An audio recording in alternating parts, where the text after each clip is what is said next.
கர்த்தருடைய பரிசுத்த நாமத்துக்கு மகிமை உண்டாவதாக.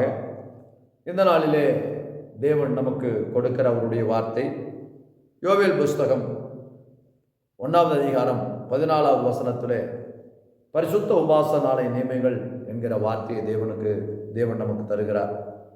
அருமையான தேவ பிள்ளைகளே, அருமையான தேவ ஜனமே, நம்முடைய வாழ்க்கையிலே உபவாசம் என்பது அவசியம், தேவையாய் இருக்கிறது. ஆண்டவராய் இயேசு கிறிஸ்து அநேக இடங்களிலே இந்த உபவாசத்தை குறித்து சொல்லியிருக்கிறார்.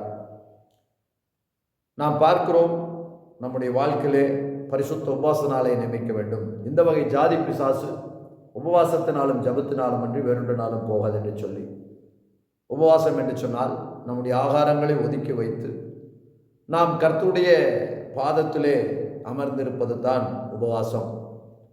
நாம் ஆகாரங்களை விட்டு நாம் நம்முடைய சொந்த வேலைகளை செய்து கொண்டு நாம் சாப்பிடாமல் இருந்தால் அதற்கு பெயர் விரதம் அல்லது பட்டினி என்றுதான் சொல்லப்படும். உபவாசம் என்று சொன்னால் நம்முடைய ஆகாரங்களை ஒதுக்கி நாம் கர்த்தருடைய பாதத்தில் இருக்க வேண்டும். அப்படி பரிசுத்த உபவாச நாளை நாம் நியமிக்கும் போது நம்முடைய ஆண்டவர் சொல்லுகிறார், ஆயக்காரனும் பரிசேயனையும் குறித்து சொல்லும் பொழுது பரிசேயன் வாரத்தில் 2 தரம் உபவாசிக்கிறேன் என்று சொல்லுகிறான்.